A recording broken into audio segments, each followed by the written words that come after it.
A land known for its silence has erupted in fury.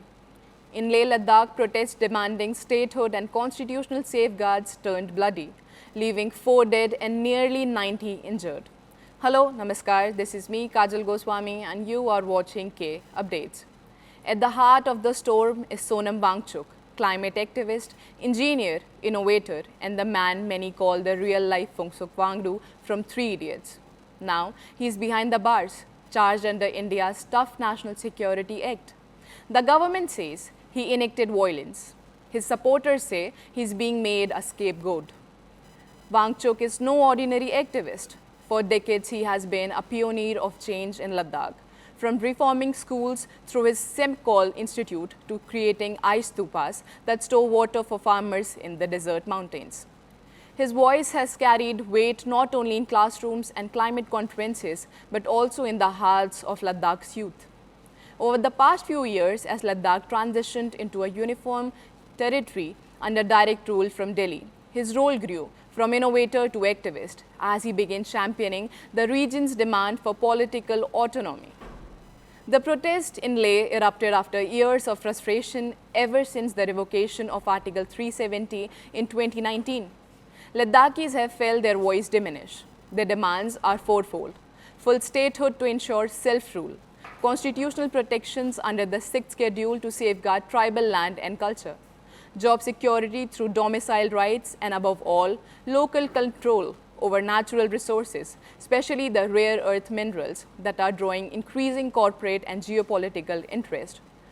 For many Ladakhis, this is not just politics, it's about survival, identity, and ecology. The situation spiraled when hunger strikes by elderly activists pushed emotions to the brink. Wangchuk, himself fasting in solidarity, delivered impassioned speeches warning of unrest and referencing growth youth uprisings.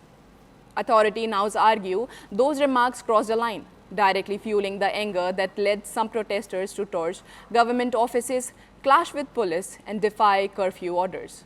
In the crackdown that followed, security forces fired live rounds, 4 lives were lost, internet services were cut, and Wangchuk was taken away in the dead of night.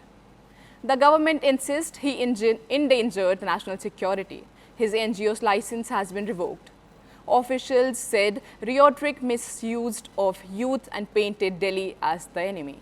But Wangchuk's maintain never called for violence. In fact, he says he repeatedly urged protesters to remain peaceful.